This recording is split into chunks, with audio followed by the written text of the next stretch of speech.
Hi everyone, welcome to my YouTube channel, and the topic for today is fever of unknown origin or pyrexia of unknown origin.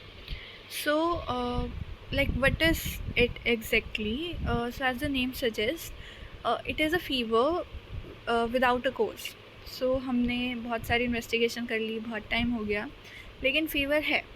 So, it is not due to a rare disease mostly, but due to atypical presentation of a common disease. तो हमने pyrexia of unknown origin को 4 types में classify किया है. The first और इन 4 मतलब चारों में कॉमन चीज़ क्या है कि the temperature is more than equal to 101 degree Fahrenheit daily and it is undiagnosed. It is मतलब undiagnosed even after all the laboratory tests, microbiological investigations and radiological investigations with more than 3 OPD visits, like you have done investigations more than 3 times in outpatient patients, and if they were admitted for more than 3 days or equal to 3 days, and every investigation was done and no cause was established, and there is no known immunocompromised state.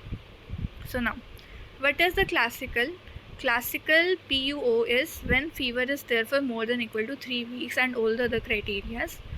Then nosocomial is when the patient is admitted in hospital and he does not have any fever on admission, but on 24 hours after admission he develops fever and without any cause. Then neutropenic, here the neutrophil count is less than 500 per ml. And HIV associated, here the person has HIV, and here we have a time limit. If it is outpatient person, then more than equal to 3 weeks, and if they are hospitalized, more than equal to 3 days. Now etiology.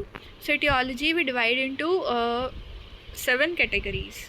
So 3 are major, 3 are minor, and like 1 is undiagnosed. So in the major ones, 40% is the etiology is infection. So infection we can have bacterial, viral, fungal, parasitic, or rickettsia. So in bacterial we have TB, UTI, infective endocarditis, osteomyelitis. In viral we have HIV, herpes, CMV, EBV. In fungus, it is the fungus causes fever in immunocompromised state. Then parasitic, it can be malaria, and in rickettsia it causes Q fever. Then 20% can be due to neoplasm. So neoplasm can be hematological and non-hematological. Hematological, it can be Hodgkin's lymphoma or leukemia, and non-hematological, it can be lung. It can be literally every neoplasm. Then autoimmune diseases, it is again 20%. So इसमें आता है rheumatic fever, rheumatoid arthritis, SLE, and vasculitis.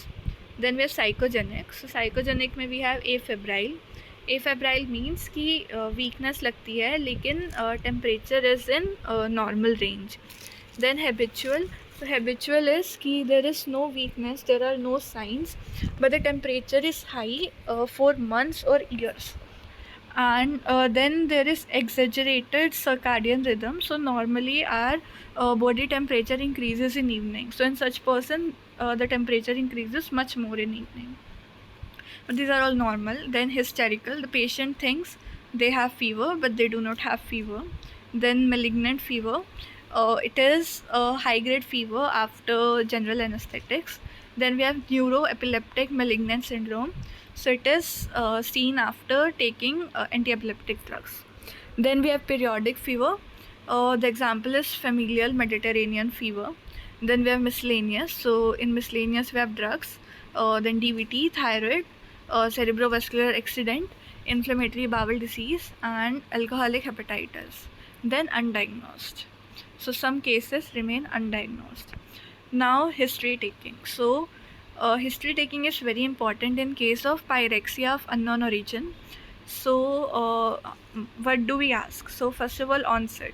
So it can be acute or gradual. Acute onset is seen in malaria or pyogenic infection, and gradual is seen in TB and typhoid. So how do we remember it? We remember it map in grand test. So map से acute वाले हो जाएंगे and grand test के GT से gradual वाले.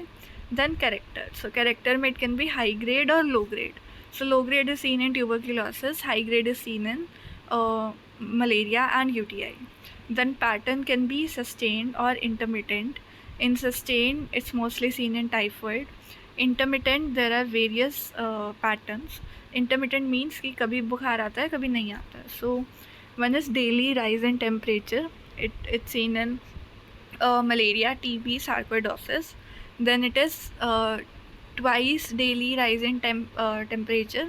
It's seen in leishmania. Then there is saddleback fever seen in dengue. Then relapsing fever seen in known falciparum malaria and Hodgkin's lymphoma. Then we'll ask about antecedent things which happened. So if dental extraction was done, it points towards infective endocarditis. If catheterization was done, it points towards UTI. Then we ask about associated symptoms. So we have many associated symptoms. We'll discuss 10 out of them.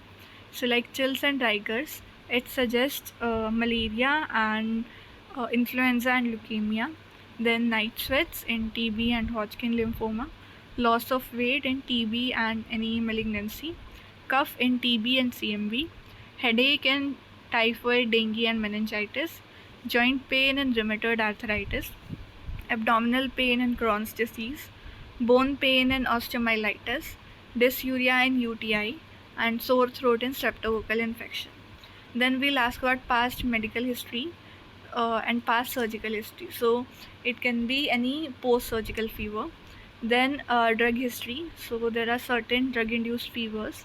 Then family history. So there can be some genetic cause. Then social history.